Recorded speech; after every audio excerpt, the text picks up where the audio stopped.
আজকে ছাদ বাগানে আমরা কি করব সবটাই আপনাদের সাথে শেয়ার করব। প্রিয় দর্শক, আসসালামু আলাইকুম। আশা করি যে যেখান থেকে আমার এই ভিডিওটি দেখছেন সবাই ভালো আছেন। তাহলে চলুন এক নজরে ছাদ বাগানটি ঘুরে দেখি আর কি করি দেখে নেওয়া যাক।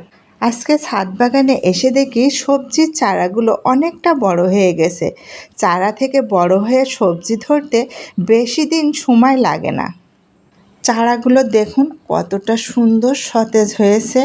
ও মা, ওদিকে দেখুন গাছের লেবুগুলো কিভাবে পেকে পড়ে আছে, ঠিক গাছ পাকা আমের মতো।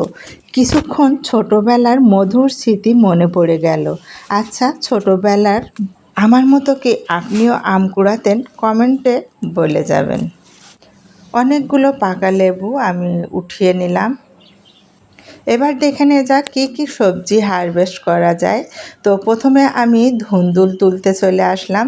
ধুন্দুলটা অনেক বড় হয়ে গেছে, দেখুন মাশাআল্লাহ কত সুন্দর ধুন্দুল হয়েছে। ওদিকে দেখুন আরও একটি ধুন্দুল আপনাদের দেখায়। এই ধুন্দুলটা আমরা বস রাখা হয়েছে বীজ নেওয়ার জন্য। তো আমি এখানে 2টা ধুন্দুল তুলে নিলাম খাওয়ার জন্য আজকে। এছাড়াও ধুন্দুলের পাশাপাশি আমি বিলাতি ধনিয়ার পাতা তুলে নিব। অনেক সুন্দর সতেজ ধনিয়ার পাতাগুলো তুলে নিচ্ছি। ধনিয়ার পাতা আমার অনেক পছন্দ, যে কোনো পছন্দ সবজির সাথে ধনিয়ার পাতা দিয়ে খেলে ভালো লাগে। লাউ, মাছের ঝোলে, ডাল সবটাতে আমি ধনিয়ার পাতা ব্যবহার করে খেয়ে থাকি। এছাড়াও এদিকে দেখুন একদম প্রথমবার আমি উস্তে তুলব নতুন গাছে। এই গাছটি অনেকগুলো উস্তে হয়েছে আর অনেক সুন্দর গাছটি হয়েছে, প্রচুর উস্তে ধরে আছে ছোট ছোট। আমি 2টা উস্তে তুলে নিলাম। এবার চলে যাব, চলুন ওদিকে আমার অনেক সুন্দর করলা ধরে আছে করলা গাছের কাছে।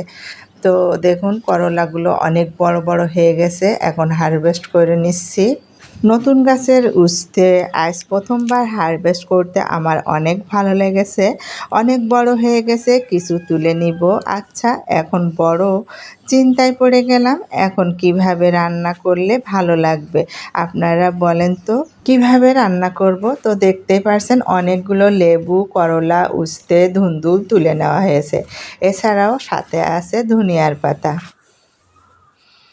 এবার ভাবতে ভাবতে শখের ছাদ বাগান থেকে স্বাদের কিচেনে চলে আসলাম। এর মধ্যেই বাজার থেকে চিংড়ি মাছ নিয়ে চলে এসেছে। আচ্ছা বন্ধুরা, আপনাদের কাছে আমার তাহলে একটাই প্রশ্ন, করলা ভাজি হবে না চিংড়ি মাছ দিয়ে করলা রান্না হবে? আপনারা সঠিক প্রশ্নের উত্তর দিয়ে কমেন্ট বক্সে জানিয়ে যাবেন। তো আমি অপেক্ষায় থাকলাম, চিংড়ি মাছগুলো এইভাবে বেছে নিব।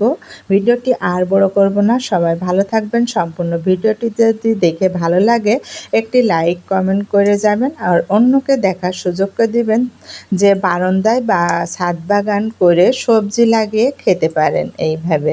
তো আমার ভিডিওটি আশা করি আপনাদের ভালো লেগেছে। সবাই ভালো থাকবেন। আল্লাহ হাফেজ।